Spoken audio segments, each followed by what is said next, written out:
I'm doing this segment called Even Rant. I've done quite a few of them previously, but I haven't shared them anywhere.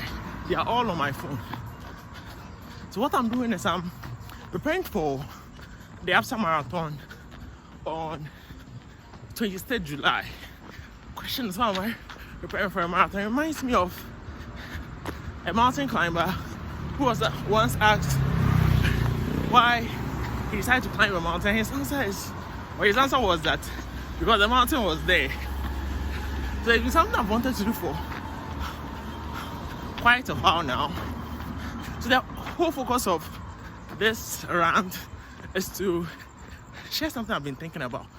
And not too long ago, I was listening to a podcast which featured Leila Homozi. And one thing she mentioned that I found very instructive is to put measures in place that makes doing things easy.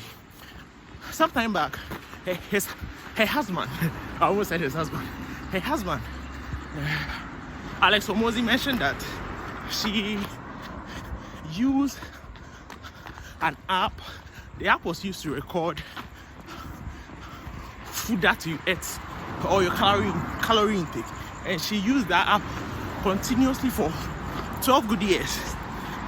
So I was thinking that then this lady must have very good self-discipline, because I've been trying to make some records myself. It's not been easy at all. I've been trying to record my expenses each day, and a lot of times I would forget. But she mentioned that let's put measures in place to make life easy. For example, if you set an alarm, let's say I set an alarm that at this particular time I recorded my expenses, it will make doing that so easy.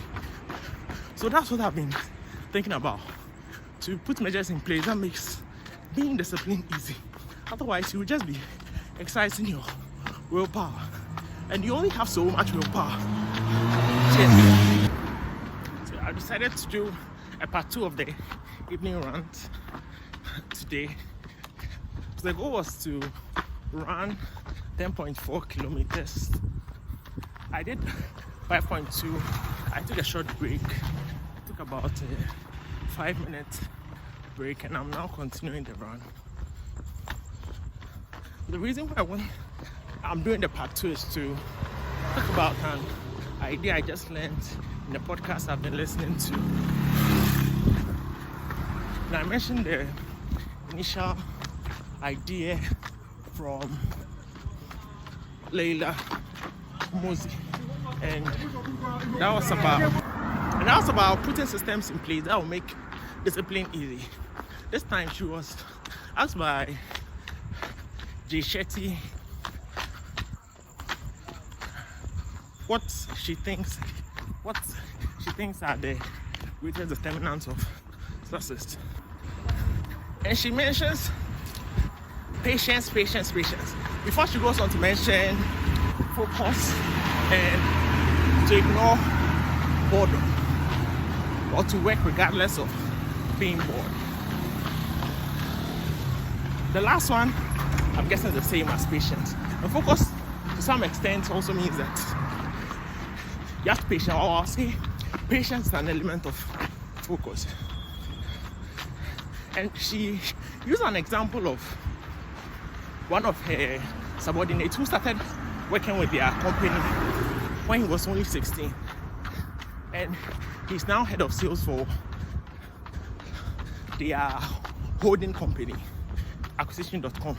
And she mentioned the fact that the gentleman was never trying to get another position or striving to